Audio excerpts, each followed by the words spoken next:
बहुत समय पहले की बात है। एक बुद्धिमान राजा दशरथ ने सरयू नदी के तट पर अयोध्या राज्य पर शासन किया था। हालांकि राजा की 3 पत्नियां थीं, लेकिन उसकी कोई संतान नहीं थी।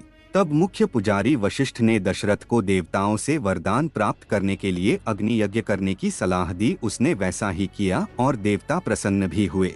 उनमें से एक लौ से बाहर आया और राजा दशरथ को अमृत से भरा एक बर्तन दिया। वह भगवान ने दशरथ को अपनी तीनों रानियों कौशल्या, कैकेयी और सुमित्रा के साथ अमृत बांटने के लिए कहा। कालांतर में तीनों रानियों ने पुत्रों को जन्म दिया। कौशल्या के राम, कैकेयी के भरत और सुमित्रा के जुड़वा बच्चे लक्ष्मण और शत्रुघ्न प्राप्त हुए थे। सारा राज्य आनंदित हुआ। चारों युवा राजकुमार बुद्धिमान और अच्छे स्वभाव के थे। वे एक दूसरे से प्यार करते थे, लेकिन राम और लक्ष्मण के बीच एक विशेष बंधन था। राम को उनकी शक्ति, साहस और गुणों के लिए जाना जाता है, और जो उन्हें जानते हैं वे सभी उनसे प्रेम करते हैं।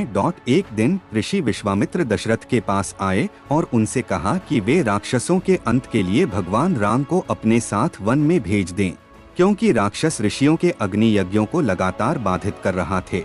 दशरथ ने राम व लक्ष्मण दोनों को विश्वामित्र के साथ भेजा और राम और लक्ष्मण ने भयानक राक्षसों का अंत किया। विश्वामित्र इससे बहुत प्रसन्न हुए और देवता भी प्रसन्न हुए। विश्वामित्र तब युवा राजकुमारों को मिथिला के पड़ोसी राज्य में ले गए, जिस पर राजा जनक का शासन था। मिथिला में राजा ने एक स्वयंवर रखा था, जो कि माता सीता के लिए एक योग्य पति के लिए आयोजित था। इसमें भगवान शिव के धनुष को उठाकर धनुष के तार को खींच सकने वाले के साथ माता सीता के विवाह की शर्त रखी गई थी। राम भगवान शिव द्वारा दिए गए एक महान धनुष को एक हाथ से ही उठा लिया। वह धनुष के तार को खींचने की कोशिश तो शिव धनुष 2 टुकड़ों में टूट गया। जो पहले कई लोगों ने कोशिश की, लेकिन वह उस शिव धनुष को हिलाने में भी असफल रहे। इससे शर्त अनुसार राजा जनक की पुत्री सीता का विवाह राम के साथ हुआ। राम ने सीता से विवाह किया और वे कई वर्षों तक खुशी खुशी रहे। दशरथ ने फैसला किया कि राम के राजा बनने का समय आ गया है। हर कोई प्रसन्न था, क्योंकि राम एक साहसी, बुद्धिमान, आज्ञाकारी व दयालु राजकुमार थे। राम का वनवास कैकेयी की दासी मंथरा इस बात से कतई खुश नहीं थी, बल्कि वह चाहती थी कि उसकी रानी का पुत्र भरत राजा बने। मंथरा ने कैकेयी के मन में जहर घोल दिया।